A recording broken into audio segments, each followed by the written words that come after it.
Nah,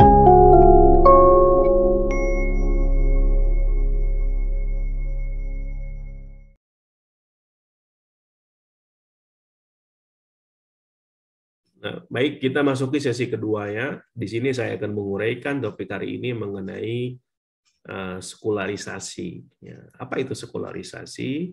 Mengapa muncul sekularisasi? Dan apa faktor-faktor yang membuat orang percaya bahwa sekularisasi itu ada? Lalu juga saya akan menjelaskan kepada Anda perkembangan terakhir, justru sekularisasi itu tidak sedang terjadi di dunia ini. Baik di negara yang negara berkembang, apalagi di negara maju, apalagi negara berkembang seperti Indonesia.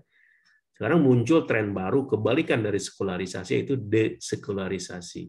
Ya, jadi kebalikan tren dari sekularisasi desekularisasi. Ya, ini poin-poin yang akan saya jelaskan kepada Anda. Ya.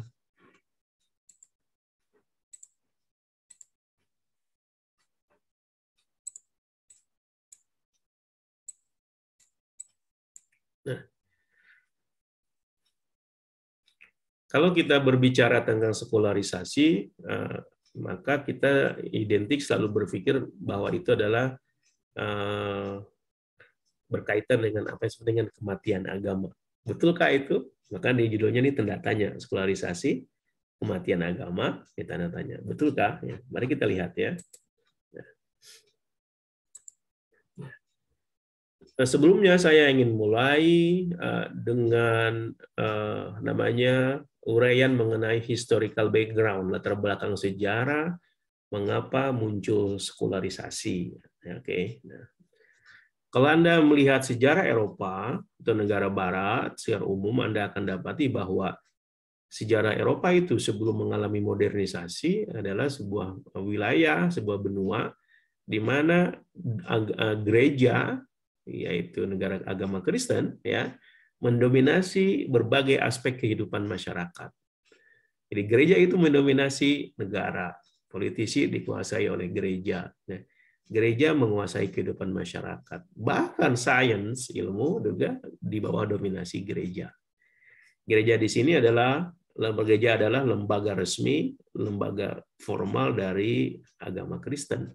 Karena agama Kristen itu mewujud secara formal di bawah gereja, ya. Kalau di dalam Katolik ada kepausan, gitu kan.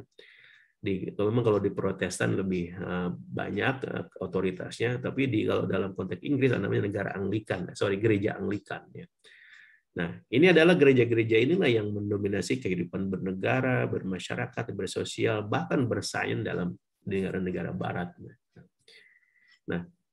Nah, itu berabad-abad negara Barat itu didominasi oleh gereja. Maka dalam banyak hal, misalnya seorang raja tidak akan sah menjadi raja kalau belum ada persetujuan atau pengesahan dari tokoh agama, tokoh gereja, ya, misalnya dari paus atau uskup, ya. Maka keterlibatan tokoh agama sangat kuat dalam pengukuhan seorang raja di Eropa, ya, ketika sebelum modern. Ketika memasuki masa modern, mulailah abad ke-18 misalnya, muncullah semacam resistensi, penolakan, protes-protes terhadap dominasi gereja ini yang kuat ini, ya. Jadi orang-orang Barat, orang Eropa khususnya, itu mulailah memberontak terhadap dominasi gereja ini yang begitu kuat mencengkram kehidupan berpolitik, bernegara, bersains dalam negara Eropa itu. Dimulai gejolaknya ini, resistensinya ini, perlawannya dengan apa yang disebut dengan revolusi Prancis, ya. Kalau Anda membaca sejarah Prancis, Anda akan dapati sejarah penting yang membawa Prancis seperti sekarang ini, yaitu revolusi Prancis. Revolusi Prancis ini terjadi sekitar pada 5 Mei sampai 1789 sampai November 1799, kurang lebih 10 tahun, di mana masyarakat, mulai masyarakat bawah dan atas, memberontak terhadap kekuasaan oligarki, kekuasaan raja-raja yang menurut mereka sangat merugikan kalangan bawah dan masyarakat kecil. Maka Anda baca tuh sejarahnya, banyak raja-raja Prancis yang dibunuh oleh rakyatnya sendiri melalui guillotine, ya. Oke. petani memberontak, menyerang ke istana-istana, para bangsawan ningrat dibunuh dan dipenjarakan. Nah itu ya, inilah revolusi Perancis ya. Jadi bahwa pemberontakan rakyat terhadap kekuasaan kerajaan yang represif, yang tidak mendukung kepada kesejahteraan rakyatnya. Nah di sini peran agama sangat kuat. Nah, ini sebenarnya perlawanan juga terhadap dominasi gereja agama terhadap kerajaan Prancis ketika itu. Nah, selanjutnya perlawanan atau resisten terhadap dominasi gereja ini, agama ini juga disambung dengan apa yang disebut dengan revolusi industri yang ini terjadi di Inggris 1750 sampai 1890. Nah, ini revolusi industri ini yaitu tumbuhnya dengan pesatnya industri di Eropa, khususnya di Inggris ya. Jadi tumbuhnya bisnis manufaktur yang dikelola oleh para pemilik modal kapitalis, membuat produksi banyak, memproduksi barang, diproduksi secara massal, dijual untuk orang banyak. Nah, di sini dananya berasal dari kaum kapitalis, yang disebut dengan industrialisasi. Maka terjadi urbanisasi dan sebagainya, kota-kota baru tumbuh, tetapi kemiskinan terjadi. Nah, di sini sebenarnya konteks kalau kita membaca sejarah sosiologi juga di sini konteksnya. Nah, inilah yang disebut dengan munculnya modernisasi, yaitu Eropa mengalami zaman baru di mana masyarakatnya menolak hal-hal yang lama, nilai-nilai lama, termasuk dalam hal-hal nilai-nilai gereja, dan mereka ingin memegang kepada nilai-nilai baru yang maju, yang modern, yang mementingkan kepada sains, akal, dan ilmu. Ya, mereka ingin terbebas dari nilai-nilai lama, termasuk nilai-nilai dukungan agama dalam hal berpolitik, bernegara, bermasyarakat. Ini dimulai pada abad 16 sampai abad 18 ya, modernisasi. Nah, di saat ini pula lah sains berkembang, ilmu berkembang ya, ilmu modern berkembang, fisika berkembang, ekonomi berkembang, termasuk ilmu sosial seperti sosiologi itu berkembang di saat ini. Nah, perkembangan sains ini menambah gugatan dan pemberontakan terhadap dominasi agama, khususnya gereja Kristen terhadap kehidupan bermasyarakat, berpolitik, dan bernegara masyarakat Eropa ketika itu. Ya, ini adalah background sejarahnya. Oke. Lalu apa yang disebut dengan sekularisme? Saya ingin mulai dengan istilah sekuler. Mungkin Anda sering dengar istilah sekuler. Sekuler tenaon, gitu kan. Nah, sekuler itu sebenarnya kata sifat ya. Nah, kata sifat dari bahasa Perancis ya, awalnya juga, jadi juga dari bahasa Latin juga nih. Anda kadang perlu baca. Oke. Sekuler itu artinya adalah worldly, artinya bersifat keduniaan. Sekuler artinya bersifat keduniaan. Ya. Jadi hal-hal yang berkaitan dengan dunia, keduniaan disebut sekuler. Ya, berarti lawannya hal yang berkaitan dengan keakhiratan atau agama. Karena berurusan dengan dunia, maka pasti sekuler itu berkaitan dengan zaman yang ada sekarang ini. Bukan zaman yang akan datang, akhirat. Berarti urusan dunia, worldly, berarti pasti berkaitan dengan apa yang terjadi sekarang. Nah, bukan yang masa yang akan datang, zaman yang akan datang, itu zaman akhirat itu. Nah, artinya sekuler itu adalah living in the world. Kehidupan kita hidup dalam dunia sekarang ini. Itu sekuler. Nah, kita sekarang kan berada di hal yang berkaitan dengan keduniaan seperti sekarang ini, kita hidup seperti ini disebut sekuler. Nah, not belonging to a religious order. Nah, dalam konteks lebih luas, sekuler juga artinya Anda tidak terikat kepada suatu aturan atau kelompok atau paham agama tertentu. Itu sekuler. Ya. Nah, karena kalau berbicara tentang gereja, lawannya adalah negara, ya, maka dalam hal ini juga sekuler bisa diartikan belonging to the state, berkenaan dengan negara, tidak lagi berkaitan dengan agama. Tadi kan di background-nya, ketika zaman sebelum modern, Eropa sangat ketat antara agama itu begitu menguasai urusan bangsa, negara, dan politik. Nah, ketika muncul gerakan modernisasi, maka muncul gerakan sekuler yang mereka agama tidak boleh lagi ngurusi masalah negara. Maka sebaliknya kalau sekuler dengan demikian bermakna berkaitan dengan negara, agama lepas. Nah, atau secara umum yang paling gampang sekuler itu artinya non-religious, tidak berkaitan dengan agama. Profan itu duniawi, temporal duniawi sekarang ini. Jadi hal-hal yang berkaitan dengan dunia sekarang ini tidak berkaitan dengan agama, temporal itu disebut sekuler. Ya, seperti itu. Ini secara bahasa ya. Nah, Anda sudah mengerti apa itu sekuler. Sekarang naon dari sekularisme, secularism dalam bahasa Inggris. Nah, kalau Anda sudah mengerti kata sekuler, artinya sekarang kita sering mendengar kata sekularisme. Nah, ada ism di situ. Kalau Anda mendengar kata ism di situ, berarti sebuah ism itu paham, sebuah ajaran, sebuah pikiran, sebuah ideologi. Ya. Nah, sekularisme adalah prinsip atau paham bahwa urusan manusia mesti didasarkan pada pertimbangan sekuler dan naturalistik. Nah, sekularisme adalah sebuah paham, sebuah pandangan bahwa urusan kita sebagai manusia di dunia ini ya mesti didasarkan kepada hal yang bersifat duniawi. Pertimbangannya sekuler, bukan pertimbangan agama.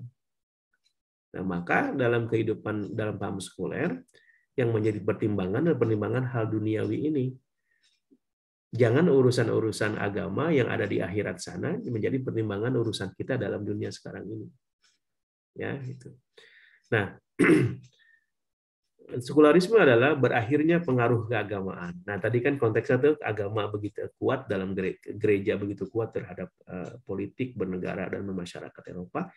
Nah, dengan sekularisme adalah paham yang menganggap bahwa agama tidak boleh lagi ikut campur urusan manusia. Agama, gereja tidak boleh lagi mengurusi kehidupan manusia. Seperti apa hukum? Gereja yang mengurusi hukum deh. Gereja mengurusi pendidikan, gereja yang mengurusi kesejahteraan manusia. Kita diurus oleh negara saja. Gereja urusin dunia akhirat saja, gitu kan. Yang lebih populer, gereja urusi gereja aja, negara urusi negara. Nah, gitu. Itu bahasanya. Jadi gereja urusannya urusan akhirat, jangan ngurusi urusan negara. Negara urusi negara. Zaman juga negara tidak boleh mengurusi masalah gereja.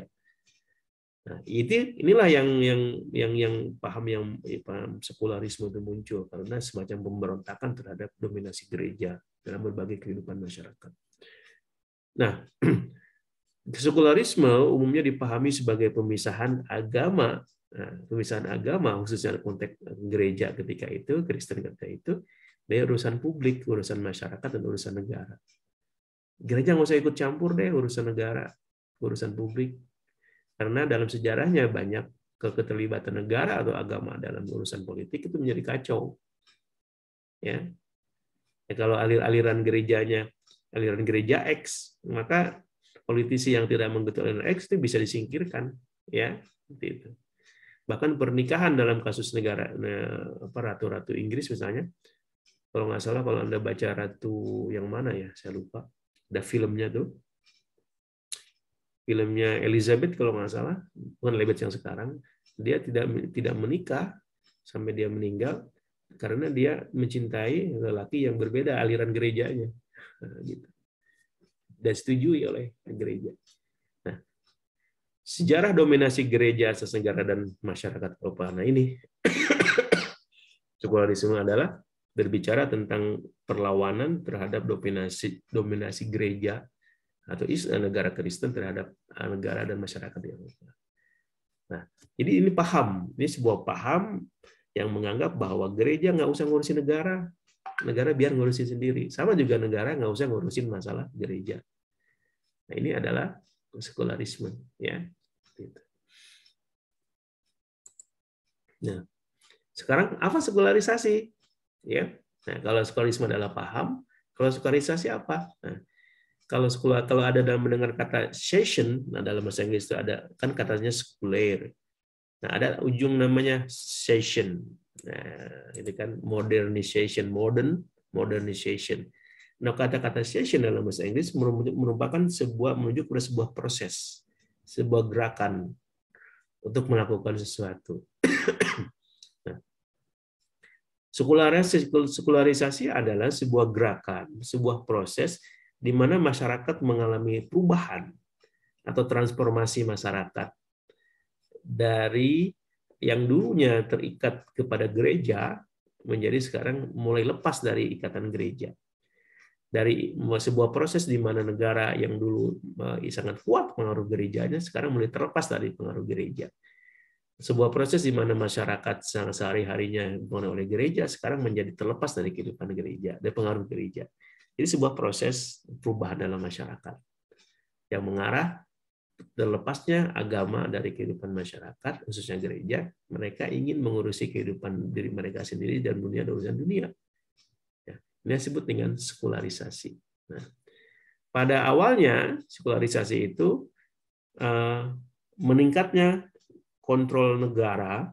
Nah, karena tadi gereja sudah mulai lepas, maka gereja sudah melepas mengendalikan negara, maka pada saat yang sama terjadi meningkatnya kendali negara atas rakyat. Ya kan, lepas dari gereja, sekarang yang kuat adalah negara.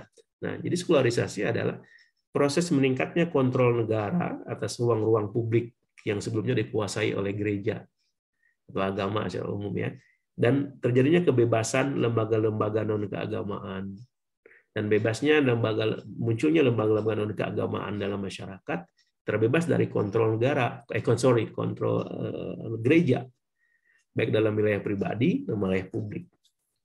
Seperti sekularisasi. Artinya di sini sebuah proses terjadinya transformasi masyarakat dari identifikasi yang kuat dan erat dengan nilai dan institusi agama, khususnya gereja ketika itu, menuju nilai dan institusi non-agama. Non-agama itu apa? Bisa negara, bisa sains. Nah, hal yang bersifat tidak ada kaitannya dengan gereja atau agama. Ini sekularisasi. Jadi di sini sekularisasi adalah ingin mengatakan bahwa urusan negara, sesuatu yang bersifat duniawi, jangan dicampurkan dengan agama. Ya, kalau memang urusan duniawi, diurus secara duniawi. Kalau memang urusannya duniawi, kita pahami sebagai hal yang duniawi, agama tidak boleh ikut-ikutan. Nah, kadang-kadang dalam prakteknya, ketika ini belum terjadi, hal yang bersifat duniawi dimasuki urusan agama. Padahal sebenarnya duniawi. Ya, nah, contohnya yang paling gampang misalnya dalam sains. Nah, ketika terjadi fenomena alam, ya kan? Yang paling gampang nih. Terjadi petir misalnya, guludug, gitu kan? Kilat. Nah, itu kan dalam pandangan sebelum modernisasi terjadi, ketika terjadi petir menyambar, itu dikaitkan dengan hal yang bersifat agama, keyakinan mitos keagamaan. Yaitu adalah misalnya ketika terjadi kilat itu adalah pecutnya malaikat yang sedang menghantam setan, ya kan? Nah itu. Nah, lalu muncullah modernisasi. Tidak, ini masalah petir itu adalah masalah duniawi, masalah alam, natural, tidak ada hubungannya dengan keyakinan agama. Petir itu terjadi karena ada reaksi listrik dari awan ke awan sehingga terjadi listrik. Tidak ada hubungannya dengan masalah pecut malaikat yang sedang menghantam setan. Nah, contohnya seperti itu. Di sini letak dalam menurut saya sisi positifnya dari segi sekularisme, yang memang urusan duniawi kita pahami secara dunia tidak kaitan dengan agama, ya, keyakinan agama, ya. Seperti contoh tadi petir tadi. Petir itu kan masalah duniawi, masalah fenomena alam, ya, kita pahami sebagai fenomena alam, tidak ada kaitannya dengan agama. Oke?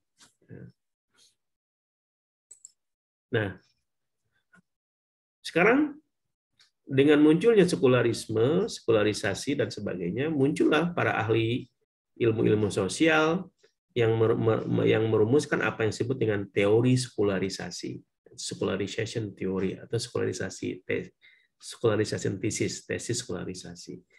Nah, contohnya David Martin. Nah, dalam pandangan Martin bahwa teori sekularisasi adalah sistematisasi kondisi di mana agama, lembaga-lembaga keagamaan menjadi semakin tidak berguna.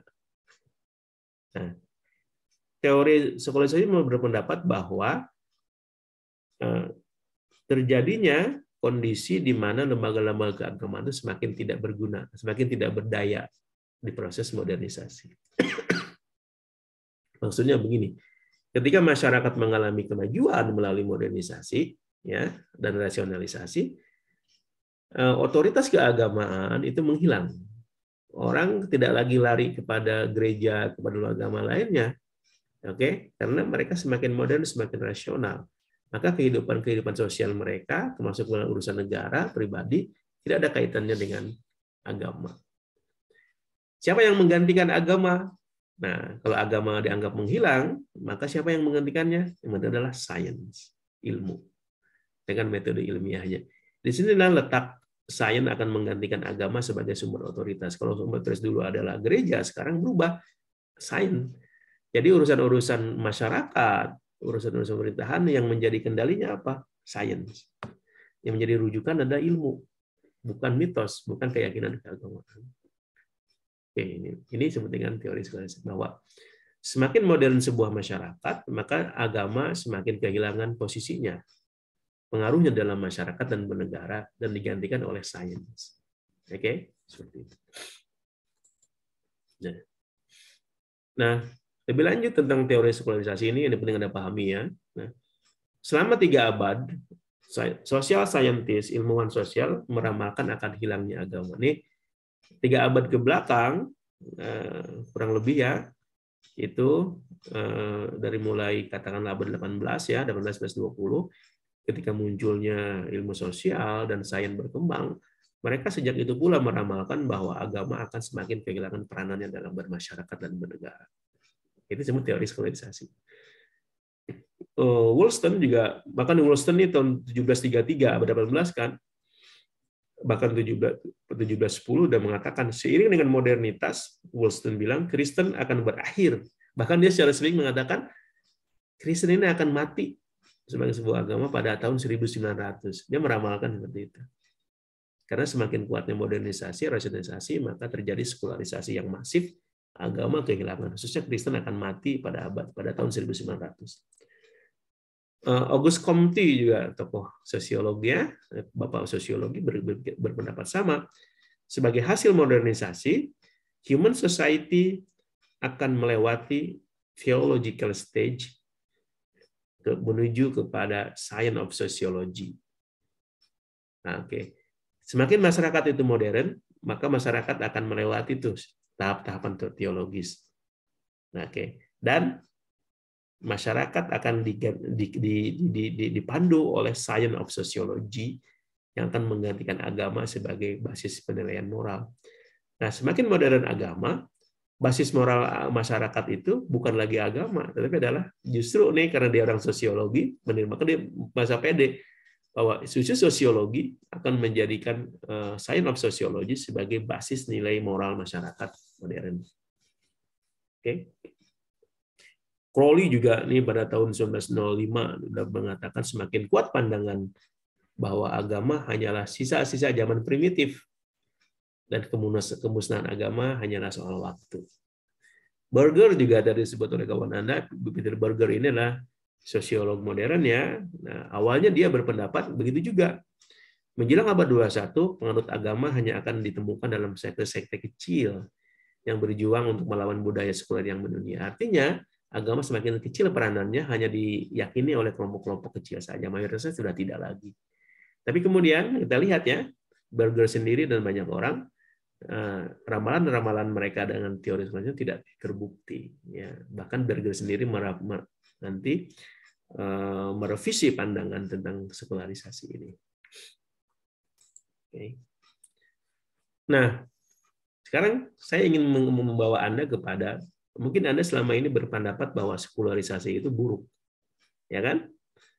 Sekularisme itu buruk. Saya ingin kepada Anda sisi positif dari sekularisasi dan sekularisme. Apa? Dengan munculnya sekularisasi, maka terciptalah manusia-manusia yang bebas. Manusia-manusia yang bisa mengekspresikan minat mereka, keinginan mereka dengan kebebasan yang penuh. Anda punya bakat apa, Anda bisa mengekspresikan bakat Anda dan minat Anda secara bebas. Nah, karena tidak ada lagi pengkungkungan dari gereja, dari lembaga agama. Nah, apa? Dengan sekularisasi Anda terbebas dari kolektif konsain, kesadaran kolektif yang dibuat oleh agama. Kalau kita masuk dalam kelompok agama, ketika agama kuat, maka kita harus terikat kepada kelompok, gitu kan? Ketika sekularisasi muncul, maka ikatan Anda terhadap kelompok semakin pudar. Maka Anda bisa bebas mengekspresikan minat Anda, pikiran Anda, dan sebagainya. Nah, yang kedua, sisi positif sekularisasi adalah free public square. Terciptanya ruang publik yang terbuka, ruang publik yang bebas. Nah, dengan berkurangnya peranan gereja, misalnya, maka gereja tidak lagi mengatur urusan publik. Maka ruang-ruang publik terbuka. Orang bebas berbicara tanpa ketakut masalah gereja, ya kan? Ruang publik bukan lagi milik lembaga atau kelompok tertentu, apa kelompok agama, tapi milik semua orang. Nah, yang ketiga, manfaat ketiga adalah value of diversity. Nah, dengan munculnya sekularisasi dan paham sekularisme, maka keberagaman itu dihargai. Penghargaan atas keragaman pikiran, keragaman etnik, keragaman agama itu sendiri dihargai. Tapi ketika gereja itu mendominasi atau di sebuah negara misalnya, maka cenderung gereja itu menolak keberagaman agama-agama lain. Karena biasanya ketika itu kelompok gereja tentu menjadi agama resmi. Ketika Inggris didominasi adalah gereja Anglikan, maka cenderung mereka menolak Kristen versi lain. Nah, tapi ketika sekularisasi terjadi, semua kelompok agama bebas hidup. Karena tidak lagi ada namanya agama formal yang resmi menguasai negara dan masyarakat. Terakhir, dengan sekularisasi ini akan tercipta peluang namanya possibility of negotiation, terbuka ruang-ruang negosiasi. Karena tidak ada dominasi gereja terhadap masyarakat dan negara, maka semua orang punya bebas berbicara, ya kan? Nah, bebas berbicara, mengekspresikan, maka semua hal bisa diselesaikan secara negosiasi.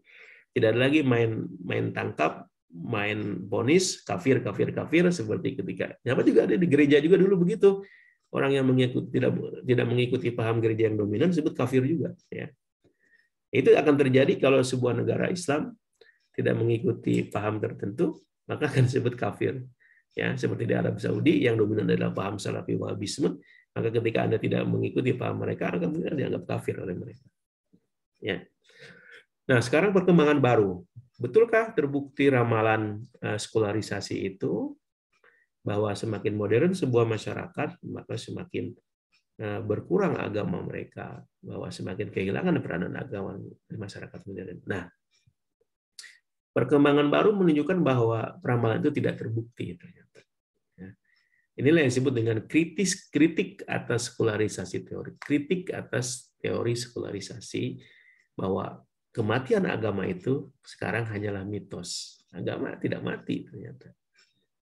Oke. Nah, tesis sekularisasi sejak awal itu tidak sesuai kenyataan. Memang secara teori begitu, tapi dalam realitinya negara-negara Barat tetap aja beragama. Ya kan, Amerika sendiri tetap pada negara yang paling religius. Ya. Oke.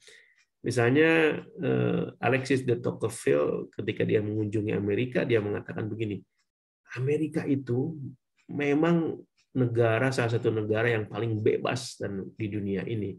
Tetapi rakyatnya, kehidupan mereka justru penuh oleh ajaran-ajaran agama. Ini pada abad 19 dia bilang begitu.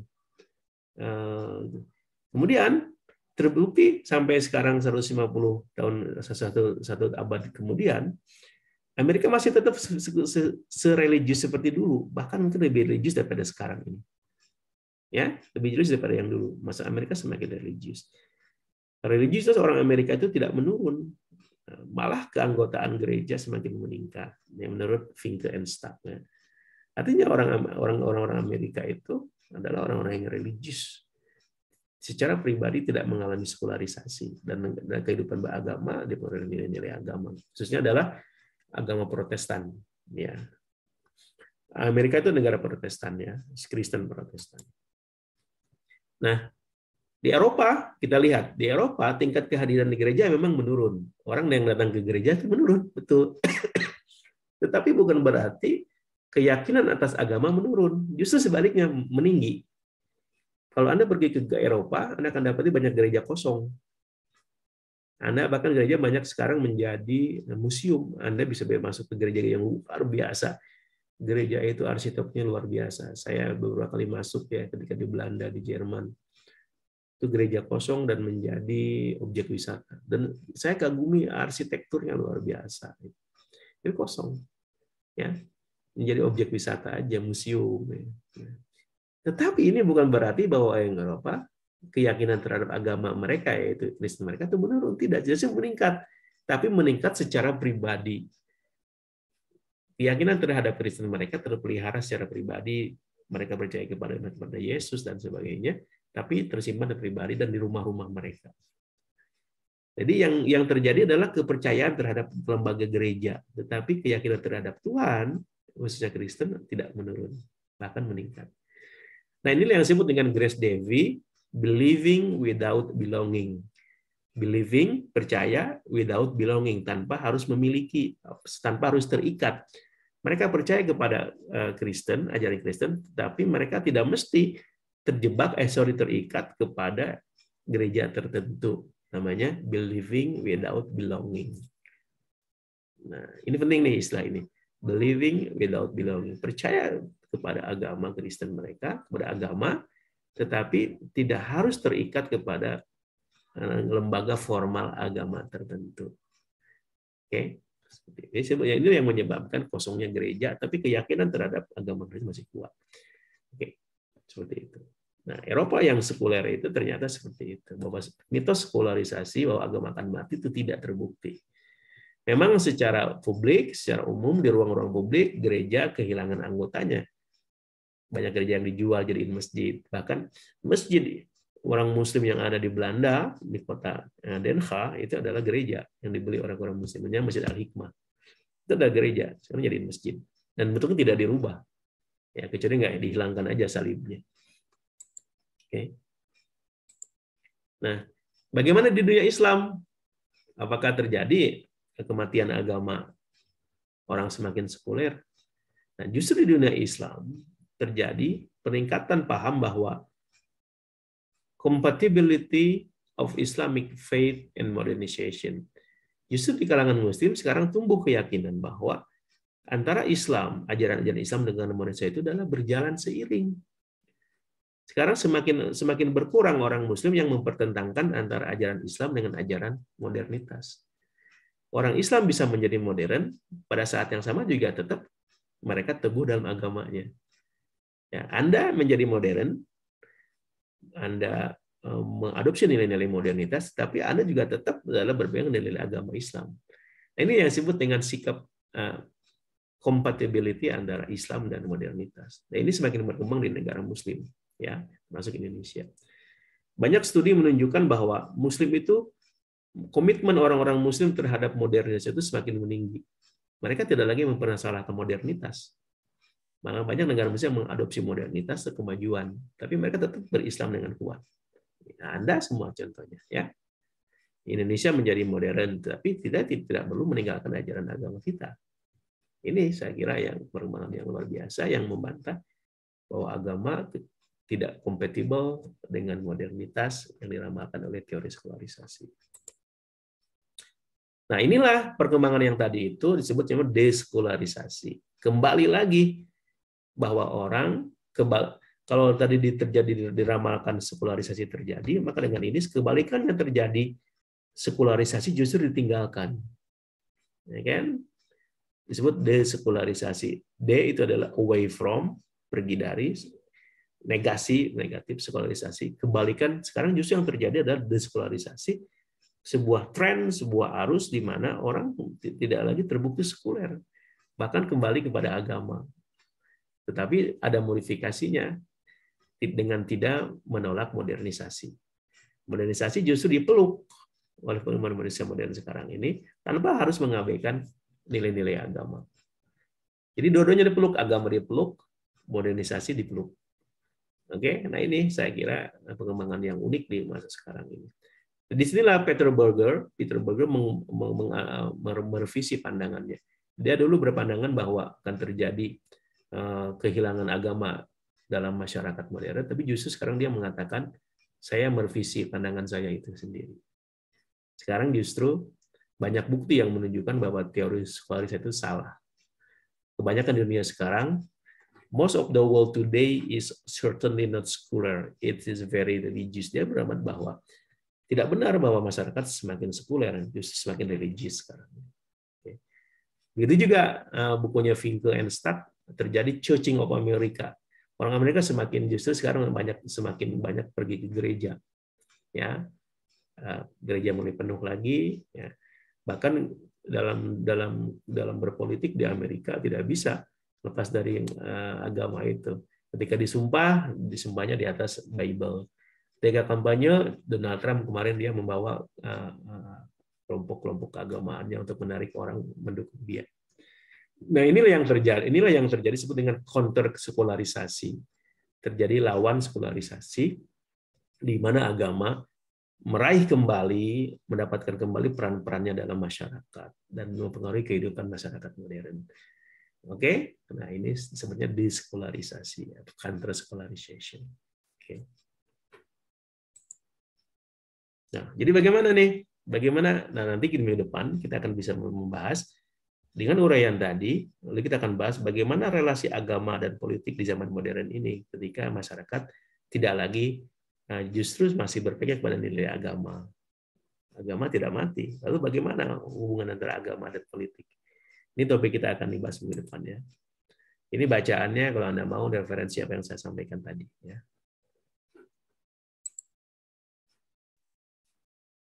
Mudah-mudahan Anda paham ya uraian saya tadi mengenai sekularisasi. Oke. Waktu kita habis. Kalau nanti Anda ada pertanyaan, Anda sampaikan di YouTube ya. Mungkin minggu ini saya sampaikan. Anda semua nih, saya wajibkan untuk subscribe ke channel YouTube saya. Kalau nggak dipaksa, Anda ini nggak nonton. Anda mah perlu dipaksa, dibaca perlu diwajibkan. Yang nggak apa-apa kan? Kadang-kadang di sebuah masyarakat yang tanda petik masih tanda petik uncivilized, kadang-kadang perlu ada aturan yang ketat supaya Anda menjadi civilized. Terima kasih, sampai ketemu di minggu depan. Assalamualaikum. Sampurasun. Waalaikumsalam warahmatullahi wabarakatuh. Terima kasih, Pak. Terima kasih, Pak. Oke. Terima kasih.